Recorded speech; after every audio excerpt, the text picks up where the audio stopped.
नमस्कार दोस्तों, स्वागत है आपका एक बार फिर से गवर्नमेंट गुरु 2.0 यूट्यूब क्लास में। आज हम देखने वाले ईओआरओ पेपर जो लीक हुआ है उसके बारे में हम बात करने वाले हैं।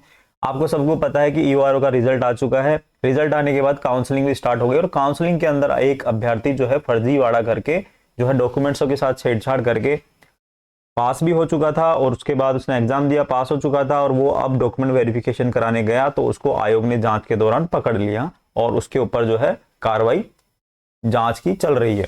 ठीक है, तो ये बात है सारी, ये सब आपको पता है। लेकिन मैं यहां पे बोलना चाहूंगा कि ईओआरओ का पेपर जब 14 मई 2023 को हुआ था तब से लेके अभी तक विवाद में है। विवाद में कैसे है, देखिए हम बात करते हैं पेपर के स्तर को लेकर। पेपर का स्तर बिल्कुल सामान्य से भी नीचे।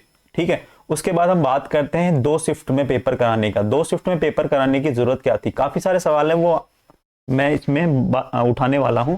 दो शिफ्ट में पेपर कराने की क्या जरूरत थी, क्योंकि आपको पता है बहुत बड़ी भर्ती होती है, रीट की हो या आरएस की हो, आरएस प्री की हो, तो पेपर एक ही होता है और अच्छा स्टैंडर्ड का होता है। ठीक है, उसके बाद हम बात करते हैं केसावत वाले प्रकरण की। केसावत वाले प्रकरण की बात करते हैं, उसके बाद हम बात करेंगे बाबूलाल कटारा, जो पूर्व आरपीएससी के सदस्य हैं बाबूलाल कटारा, उनके बारे में बात करेंगे। तो पहले हम इस बारे में बात कर लेते हैं कि काउंसलिंग में क्या बात हुई थी। कि आपको पता है ईओआरओ भर्ती में 2022 की जो भर्ती है उसमें चौंकाने वाला मामला सामने आया है कि इसमें जो फोटो अभ्यर्थी द्वारा परीक्षा केंद्र में उपस्थित जो हमारी प्रेजेंट शीट होती है उसमें जो फोटो दी गई थी, ऑनलाइन आवेदन के समय जो फोटो थी और जन्मतिथि, उसमें छेड़छाड़ करके जो है ये सारी चीजें थी कि मतलब अभ्यर्थी ने ऐसे छेड़छाड़ करी थी। उसके अंदर देखो 1/9/1991 में भी हेराफेरी करके 97 कर लिया था। ये जो है प्रारंभिक जांच में सामने आया है वहां पर आरपीएससी के अंदर। तो ये जो अभ्यर्थी हैं इन्होंने छेड़छाड़ी की थी, इनका नाम है पुष्पेंद्र कुमार मीणा। ठीक है, तो इनको पुलिस ने पकड़ लिया है। हालांकि अभी पता नहीं क्या है मामला, भी समझ में आ जाएगा आपको थोड़े दिनों में जब पुलिस की जो जांच रिपोर्ट आएगी। बाकी ये है कि अभी जो है इसमें जांच होगी और जांच के बाद ही सारी चीजें क्लियर होगी। तो ये स्पष्ट फर्जीवाड़ा नजर आ रहा है। पहली बात तो ये कि फर्जीवाड़ा तो हुआ है, चाहे ये इस प्रक्रिया को लेकर हुआ है या पेपर आउट को लेकर हुआ है या फिर हम बात करें केसावत वाले प्रकरण को। आपको शुरू से ही सारी चीजों का पता है। आपको पता है दोस्तों, मैंने आपको कट ऑफ बताई थी कि जनरल की 105 जाएगी, तब काफी लोगों ने कहा था कि इतनी कट ऑफ नहीं जाएगी, है ना। काफी लोग, क्योंकि 120 में से 105 नंबर लाना बहुत बड़ी बात होती है, बिल्कुल बहुत बड़ी बात होती है, मैं भी मानता हूं। लेकिन पेपर का स्टैंडर्ड, सीटों की संख्या, उसके बाद बात करूं तो इसमें जो गफलत हुई है उसके बाद मैंने अनुमान लगाया था 105 जाएगी और देखा आपने कि 108 जनरल की कट ऑफ गई थी, वो भी 2 गुना की, वो भी 2 गुना की गई थी। जो फाइनल कट ऑफ जाने वाली है आपकी 115 नंबर जाने वाली है दोस्तों। मैं आपको बता रहा हूं 112 से 115 नंबर आपकी कट ऑफ जाने वाली है। खैर ये दूसरी बात है, हम बात करें आगे हमारी रणनीति क्या होनी चाहिए। कि देखो मैं आपको बताऊं कि ईओआरओ का जो ये पेपर है इसके अंदर हम बात करें कि ये इसका रिजल्ट काफी दिनों तक आ नहीं रहा था। ठीक है, काफी समाचार में भी आया है, आपके न्यूज़पेपर्स में भी आया है कि ओएमआर ही बाहर आ चुकी है और आपने फोटो देखी है बकायदा ओएमआर की। तो पारदर्शिता तो पूरे एग्जाम में कहीं बची ही नहीं। ठीक है, उसके बाद मैं बात करूं इसमें कि हाँ, इसका रिजल्ट के लेके काफी मतलब मांग हो रही थी कि 104 मतलब लगभग 100 की संख्याओं में पद हैं और तो इसका रिजल्ट क्यों नहीं निकाला जा रहा, रिजल्ट इसका जल्दी से निकाला जाए। लेकिन रिजल्ट निकाला नहीं। लेकिन अब आनन फानन में जब कुछ दिन पहले ही इसका रिजल्ट निकाला, रिजल्ट निकालने के बाद तुरंत प्रभाव से ही इसके डॉक्यूमेंट वेरिफिकेशन स्टार्ट कर दिए गए। तो ये भी एक क्वेश्चन मार्क लगाता है इसकी पारदर्शिता के ऊपर। ठीक है, दूसरा कि एक हाई कोर्ट में एक रिट लगी हुई है, हाई कोर्ट के अंदर एक रिट लगी हुई है, उस रिट पे जवाब मांगा था। आपको ध्यान हो केसावत वाला जो प्रकरण था उसके अंदर जो है, ये मैं हम बात करूं केसावत वाले प्रकरण की, तो केसावत वाला प्रकरण था, इसके अंदर जो हाई कोर्ट में रिट लगी हुई थी, तो हाई कोर्ट ने आरपीएससी से और सरकार से जवाब मांगा था क्यों न भर्ती को रद्द कर दिया जाए। हाई कोर्ट ने कहा था, आपको ध्यान है सारी चीजों का। तो उस मामले में भी अभी आरपीएससी हो या गवर्नमेंट हो, इसकी तरफ से कोई भी जवाब नहीं गया है। उसके बावजूद कोर्ट में लंबित है मामला और उसके बावजूद रिजल्ट निकालना ये कहीं ना कहीं क्वेश्चन मार्क लगाता है इस भर्ती प्रक्रिया के ऊपर। दोस्तों मुझे नहीं पता कि क्या हुआ है क्या नहीं हुआ, लेकिन कहीं ना कहीं ये चीज बिल्कुल सामने है, मानो या ना मानो। ठीक है, उसके बाद हम बात करें कि केसावत वाले प्रकरण की अभी तक जांच पूरी नहीं हुई है, क्लीन चिट कैसे मिल गई है। जांच हुई नहीं है पूरी और क्लीन चिट मिल चुकी है कि रिजल्ट निकाल के, अब आपको मैं बता दूं कि 11 से 13 तारीख के बीच में जो काउंसलिंग चल रही थी, अब काउंसलिंग हो जाएगी, ठीक है, डॉक्यूमेंट वेरिफिकेशन हो जाएंगे और जनवरी में प्लान है कि इनको पोस्टिंग मिल जाने की उम्मीद है, पूरी पोस्टिंग मिलने की उम्मीद है। तो दोस्तों अगर इस भर्ती से सिलेक्टेड जो अभ्यर्थी जिन्होंने गफलत करके पैसे देके या किसी भी माध्यम से, है ना, सिलेक्शन लिया है, तो वो आप बताओ प्रशासन में क्या काम करेंगे, जनता के लिए क्या काम करेंगे, खुद के लिए काम करेंगे या जनता के लिए काम करेंगे, ये सवाल एक बड़ा सवाल है।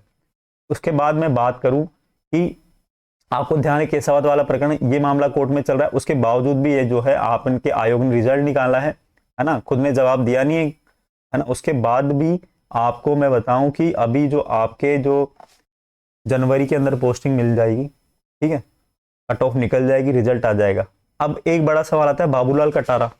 बाबूलाल कटारा आपको पता है सेकंड ग्रेड का जो एग्जाम था उसमें संदिग्ध भूमिका थी और बाबूलाल कटारा को पकड़ लिया गया था, आरपीएससी के पूर्व सदस्य। ये जब सदस्य थे उस टाइम ही आरपीएससी का जो ईओआरओ का पेपर है, आरपीएससी का जो ईओआरओ का पेपर है वो एग्जाम का पेपर बना था और कंडक्ट भी हुआ था, ठीक है। उस दौरान कहीं ना कहीं इनकी भूमिका भी मेरे को इसमें ईओआरओ के एग्जाम में लगती है। तो ये सारी चीजें चल रही है और उसके बावजूद भी आयोग और सरकार जो है इस भर्ती को करवाने में हिचकिचा नहीं रही है। तो आप ये बताइए कि कहीं ना कहीं ये सारी चीजें गलत है, ठीक है। अब हमें क्या करना चाहिए, आगे हमें किस तरह से जो है काम करना है, तो मैं आपको बता दूं दोस्तों, देखो सरकार थी पिछली कांग्रेस की सरकार थी, वो हो गई है, चुनाव हार गई है, तो नई सरकार बनी है भाजपा की, है ना। और भाजपा के एक बहुत बड़े नेता डॉक्टर करोड़ीलाल मीणा, ठीक है, इन्होंने केसावत प्रकरण को उठाया था, केसावत प्रकरण का विरोध मतलब किया था, इसको काफी हाईलाइट किया था कि ये गलत हुआ है, लोग बच्चों के साथ जो है भेदभाव किया जा रहा है और ऐसे फर्जी पेपर लीक के माध्यम से नौकरियां दी जा रही है। तो इस भर्ती पर जो है काफी सवाल उठाए थे, ठीक है। अब दोस्तों कहीं ना कहीं हमें लगता है कि हमें जो है डॉक्टर किरोड़ीलाल मीणा का सहारा लेना चाहिए, ठीक है, उनके पास जाना चाहिए, ज्ञापन देना चाहिए और हमारे जो नवनिर्वाचित सीएम हैं श्री भजन लाल जी शर्मा, इनको भी एक ज्ञापन देना चाहिए। और उसके बावजूद अब देखो नियुक्ति की प्रक्रिया क्या है, कि नियुक्ति की प्रक्रिया ये होगी कि डॉक्यूमेंट वेरिफिकेशन होने के बाद फाइल जाएगी आपके डीएलवी मतलब department directorate of local bodies के मंत्री जी, जब कैबिनेट डिसाइड होगा माननीय सीएम साहब के द्वारा, तब यूडीएच जो मंत्री होंगे उनके साइन के बाद ही भर्ती जो है ज्वाइनिंग दी जाएगी। तो सबसे पहले हमें डॉक्टर किरोड़ीलाल मीणा और भजन लाल जी शर्मा जो हमारे सीएम हैं, इनके पास जो है ज्ञापन देना चाहिए कि इसकी पहले जांच हो, उसके बाद ये सारी चीजें हो, उसके बाद जो है जो मंत्री बनते हैं उनको हमें ज्ञापन देना चाहिए। और ये जो प्रक्रिया है, देखो कोर्ट में मामला चल रहा है, कोर्ट में तो लंबा मामला चलेगा, हो सकता है उस दौरान सारी चीजें हो जाएं, ज्वाइनिंग हो जाए, तो ज्वाइनिंग से पहले हो सकता है कुछ होगा, ज्वाइनिंग के बाद कुछ नहीं हो सकता। तो कहीं ना कहीं हमें देखो भाजपा ने काफी चुनाव का जो एजेंडा था वो यही था कि आपके जो राजस्थान में पेपर लीक हुए उसमें कांग्रेस का कहीं ना कहीं हाथ है, इस मामले को लेकर चुनाव लड़ी है, चुनाव जीती भी है और काफी अच्छे अंतर से जीती है। तो हो सकता है कि अगर अपन एक कोशिश करें आखिरी, तो ये जो है सारी चीजें क्लियर हो जाए और ये भर्ती रद्द हो जाए, नई सिरे से भर्ती हो भाजपा के कार्यकाल के दौरान, ठीक है।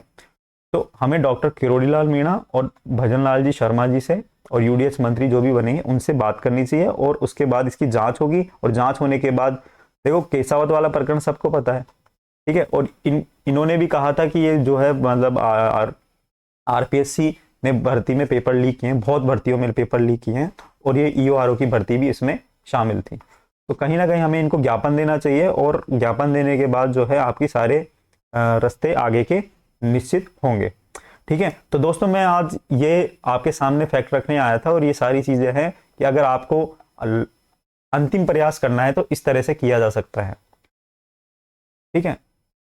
तो फिर मिलेंगे अभी नेक्स्ट क्लास में, अभी के लिए इतना ही, धन्यवाद। अगर आपको कुछ भी पूछना है तो कमेंट बॉक्स में डाल सकते हैं, टेलीग्राम चैनल ज्वाइन कर सकते हैं मेरा, गवर्नमेंट गुरु 2.0, ठीक है। और आपको कुछ भी पूछना है कमेंट बॉक्स में आप कमेंट करिए, आगे की क्या रणनीति होगी। देखो दोस्तों, एक प्रयास हमारे द्वारा किया जा रहा है अलग से, और आप भी अपने सोर्स लगा के जाइए, ग्रुप बनाइए, क्योंकि देखो भीड़ तंत्र, प्रजातंत्र का दूसरा नाम भीड़ तंत्र है। जहां भीड़ मिलेगी वहां पे आपको न्याय मिलेगा। ठीक है, इस तरह से आपको मैं बताऊं कि आपको अगर ऐसे लोगों से, ऐसे मतलब सिस्टम से अगर आपको लड़ना है तो कहीं ना कहीं आपको खुद को लड़ना पड़ेगा, कोई और लड़ने आएगा नहीं। ठीक है, तो चलिए मिलते हैं नेक्स्ट वीडियो में। आप कमेंट में बता सकते हैं मुझे कि किस तरह से क्या करना है, और आपको क्या कुछ जानकारी चाहिए बता सकते हैं। चैनल को सब्सक्राइब जरूर कर लेना, वीडियो को लाइक कर देना, दोस्तों के साथ शेयर कर देना।